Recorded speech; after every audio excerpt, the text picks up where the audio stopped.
Assalamualaikum warahmatullahi wabarakatuh. Di sini kami dari kelompok 7 yang beranggotakan Ratnalana Zulkarnain, Restu Andira, dan Raudia Azhara Ramadhani.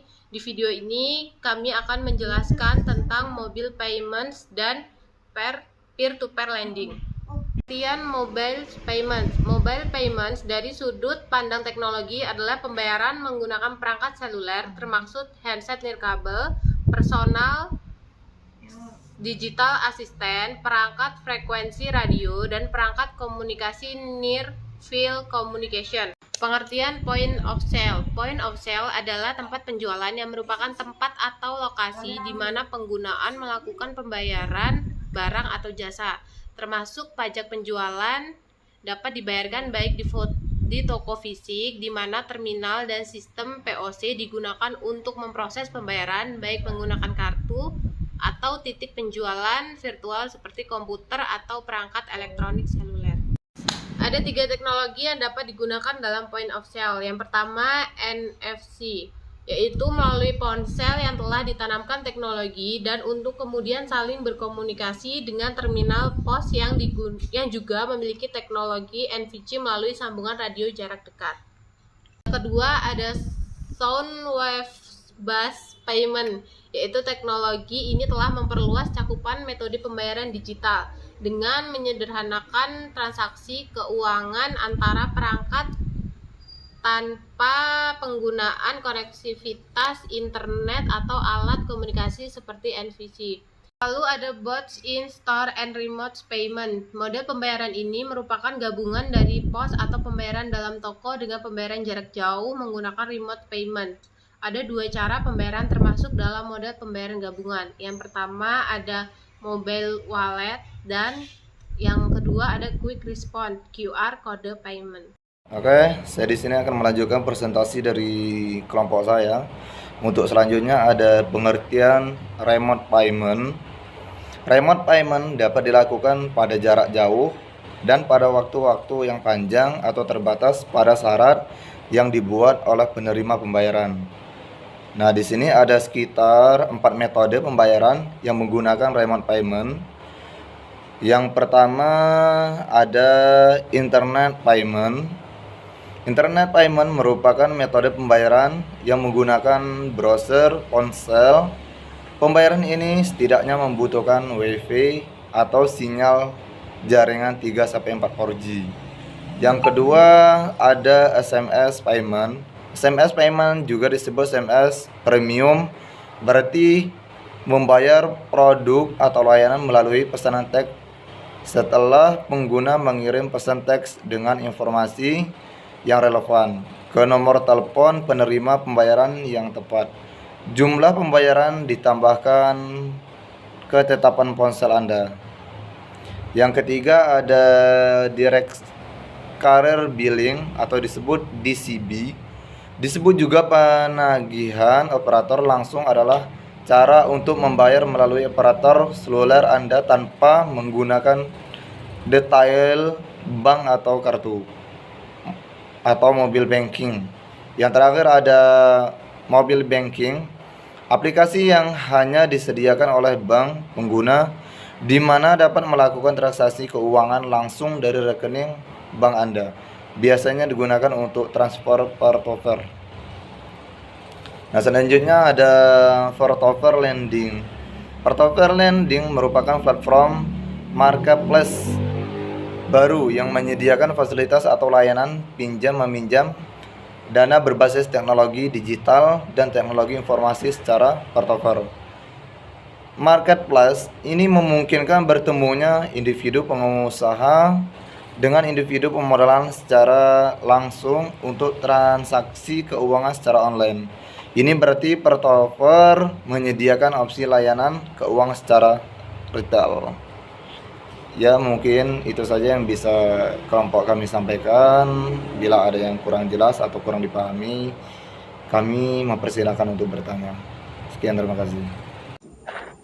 Baik, selanjutnya adalah materi perkembangan peer-to-peer lending. Yang pertama secara global.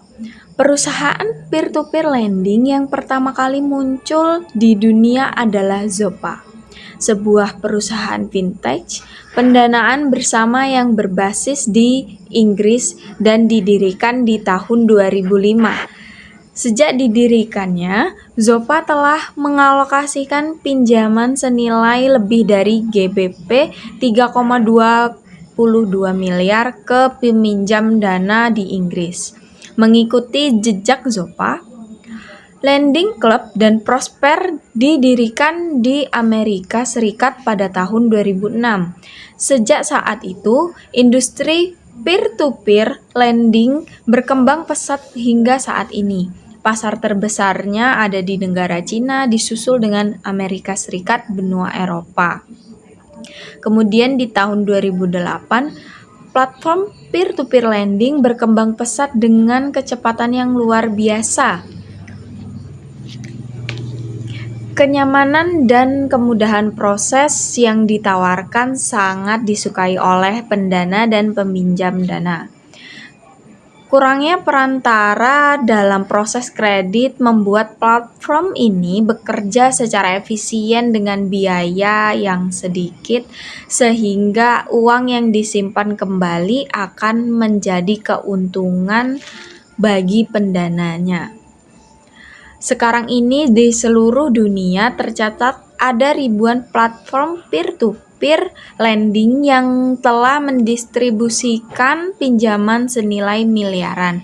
Di tahun 2010, tepatnya bulan Agustus, pemberi pinjaman peer-to-peer lending mulai fokus ke pinjaman bisnis yang diinisiasi oleh perusahaan funding circle. Kemudian perkembangan peer-to-peer lending di Indonesia.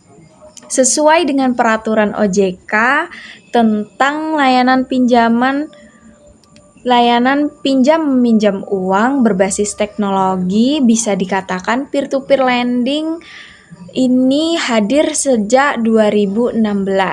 Menurut OJK, hal mendasar yang membuat perkembangan peer-to-peer lending atau fintech pendanaan bersamaan di Indonesia semakin berkembang pesat adalah rendahnya inklusi keuangan di negara kita. Sesuai dengan data dari Kementerian Koperasi dan UMKM yang menyatakan bahwa lebih dari 50 juta UMKM di Indonesia belum tersentuh perbankan namun layak untuk mendapatkan kredit. Perusahaan peer-to-peer lending yang pertama kali didirikan di Indonesia adalah Coinworks pada tahun 2015 silam oleh Benedicto Haryono selaku CEO dan CEO founder Coinworks, yang menyatakan bahwa Coinworks hadir pertama kali di pertengahan tahun 2015, di mana belum ada perusahaan sejenis yang muncul saat itu. Kemudian di Oktober 2015, Coinworks mulai melakukan coding dan di tahun 2016 Coinworks resmi terdaftar dan diawasi oleh OJK. Di awal tahun 2016, sebuah perusahaan vintage pendanaan bersama pun mulai bermunculan mengikuti jejak Coinworks.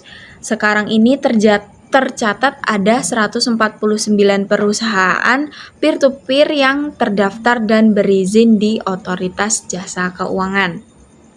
Kemudian selanjutnya peranan dan peluang peer-to-peer lending. Peer-to-peer lending memiliki peranan penting dalam dunia keuangan, khususnya dalam memberikan alternatif sumber pembiayaan dan investasi.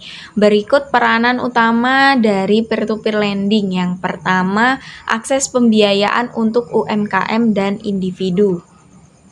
Peer-to-peer lending memungkinkan usaha mikro, usaha kecil dan menengah atau UMKM, serta individu mendapatkan pinjaman yang mungkin sulit didapatkan melalui lembaga keuangan tradisional. Yang kedua, sumber investasi baru. Bagi investor, peer-to-peer lending menawarkan alternatif investasi dengan potensi imbal hasil yang menarik dibandingkan dengan instrumen investasi konvensional. Yang ketiga, diversifikasi resiko.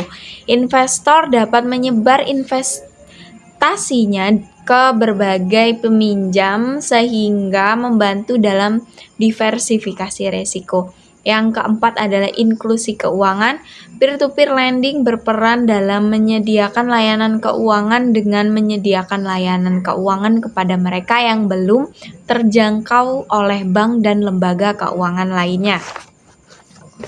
Kemudian yang kelima adalah efisiensi proses peminjaman.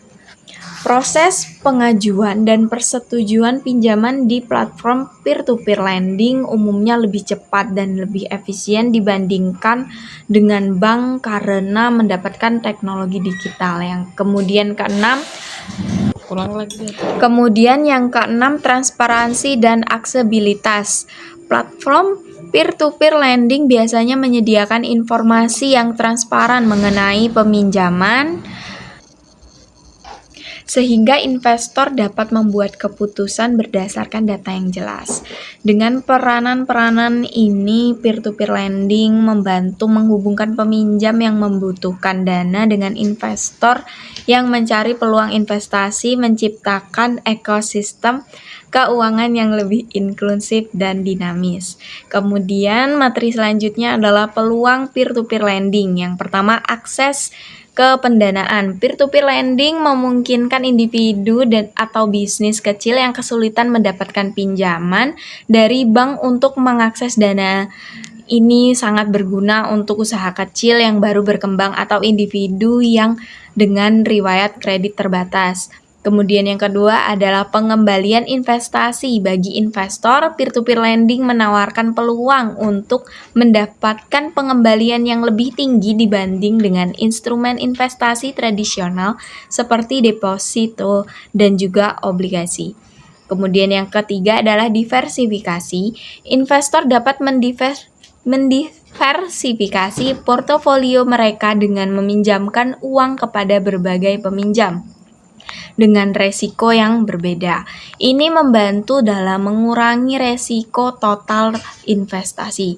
Yang keempat adalah proses cepat dan mudah. Proses aplikasi dengan persetujuan di platform peer-to-peer lending biasanya lebih cepat dan kurang birokratis dibandingkan dengan bank tradisional.